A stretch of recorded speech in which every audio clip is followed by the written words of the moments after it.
Hello, this is Mr. Green Shop, ang tenderong vlogger. Welcome po sa ating channel. Ang pag-usapan po natin sa vlog na ito ay yung mga common mistakes kung bakit nalulugi yung ibang sari-sari store. Kaya kung gusto mong malaman, panoorin mo ng buo ang video na ito para makaiwas ka sa mga mistakes na ito. Kaya tara na, sabay tayong palaguin ang ating munting tindahan.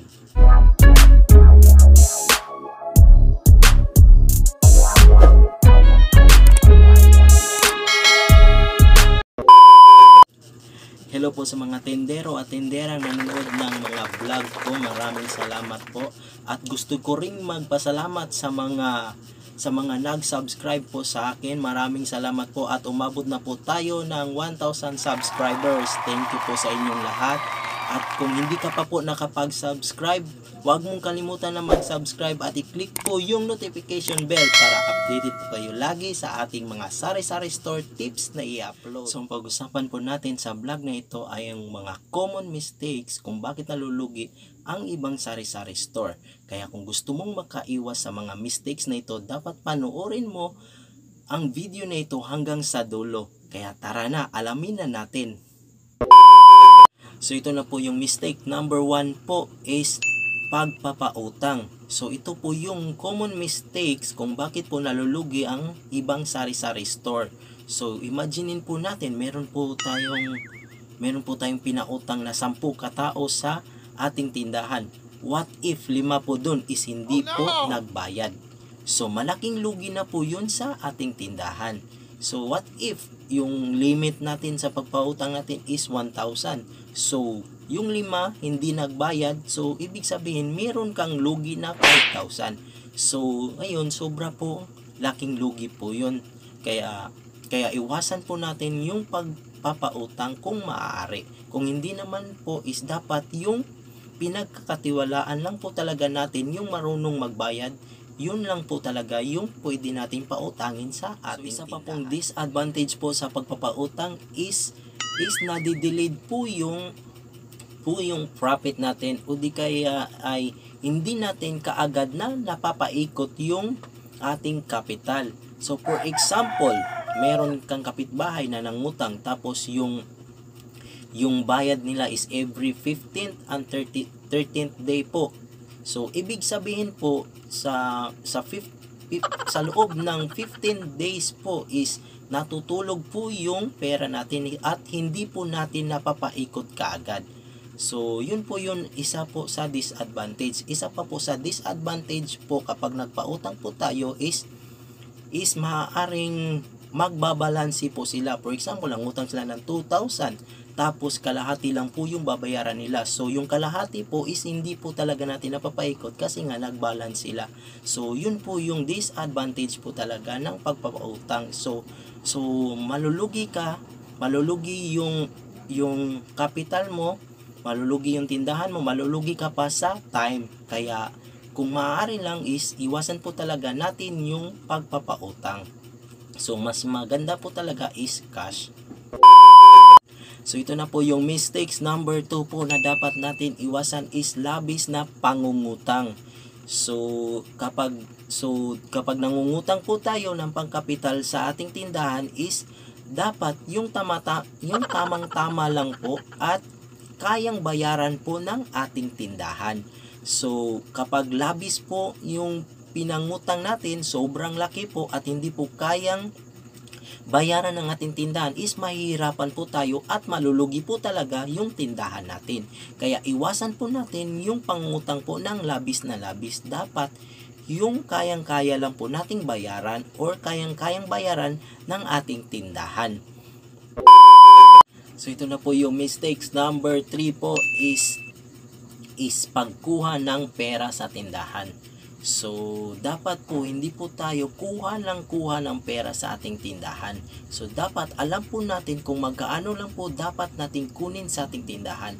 So dapat alam po natin kung magkaano po yung profit margin po natin, kasi yung profit lang po talaga yung dapat natin kunin. Kasi kapag kinuha mo yung pera at hindi mo alam kung magkaano lang yung dapat mong kunin, hindi mo alam kung magkaano yung profit margin mo is may posibilidad po na pati kapital is nakukuha muna rin. So kapag nakuha mo na yung kapital mo at pinanggastos mo kung sa ano-anong bagay, maaaring malulugi talaga yung tindahan mo. So kaya kung gusto mong mag-succeed yung tindahan mo is huwag kang kuha ng pera sa tindahan mo. Is dapat alamin mo muna kung magkano yung profit mo para alam mo kung magkano yung dapat mo kunin. At kapag kumuha ka ng pera sa tindahan mo is dapat para lang din po yan sa tindahan yung pinagkagastuhan mo nito. So dapat niro-roll mo muna kung gusto mo talagang mag-succeed yung tindahan mo. Niro-rolling mo muna yung pera ng tindahan mo, saka ka na lang kumuha ng profit kapag nakikita mo na yung tindahan mo na progressive na at successful na po ito. Meron kompleto na yung mga paninda mo sa mga pangangailangan ng mga customers mo. So yun po yung right time na kumuha po tayo ng pera. So dapat kapag kumuha po tayo ng pera is hindi po natin dapat ginagastos sa kung anong mga bagay lamang. So dapat ginagastos muna natin ito para makatulong sa pag-unlad ng ating tindahan. So ito na po yung mistakes. Number 4 po is pinagkatiwala po sa iba yung tindahan.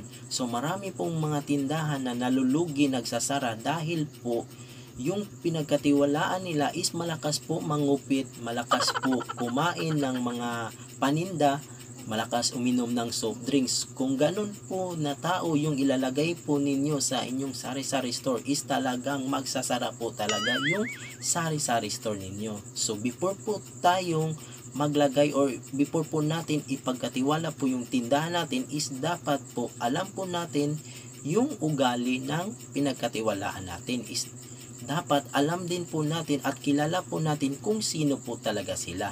Kagaya po dito sa tindahan ko is yung pinagkakatiwalaan ko po dito sa tindahan ko is yung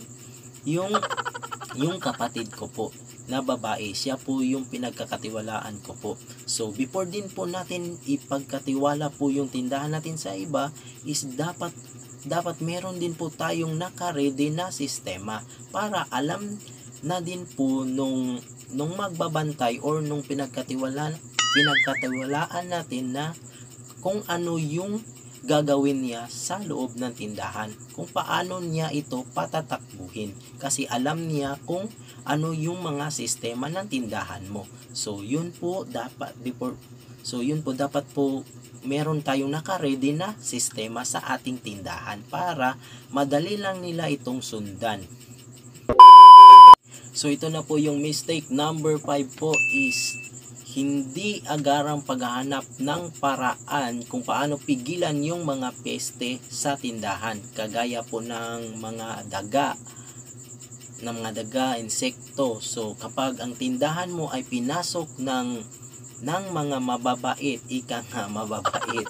So yun, siguradong malaking lugi po talaga ang mangyayari sa tindahan mo kasi nga kumakain po sila ng walang bayad.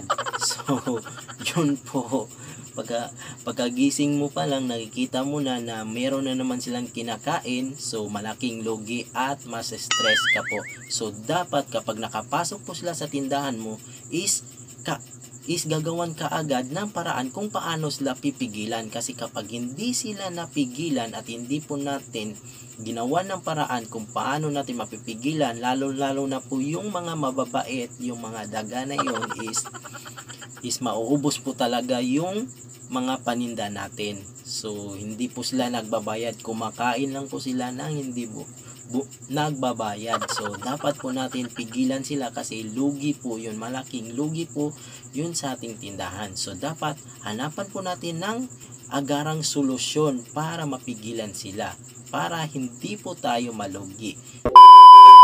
So yun na po yung mga common mistakes po para maiwasan po natin yung pagkalugi ng ating sari-sari store. So marami pa pong mistakes na dapat nating iwasan. So yun lang po muna kasi antok na po ako. antok na po ako at kailangan ko na pong matulog. So yun po, kung meron mo ako nakalimutan at kung gusto ninyong i-share kung ano pa yung mga mistakes na dapat natin iwasan, pwede ninyo i-comment below po para po makatulong din po tayo sa ating mga kapwa sari-sari store owners na naghahanap din po ng mga information para maiwasan din nila yung pagkalugi ng kanilang tindahan.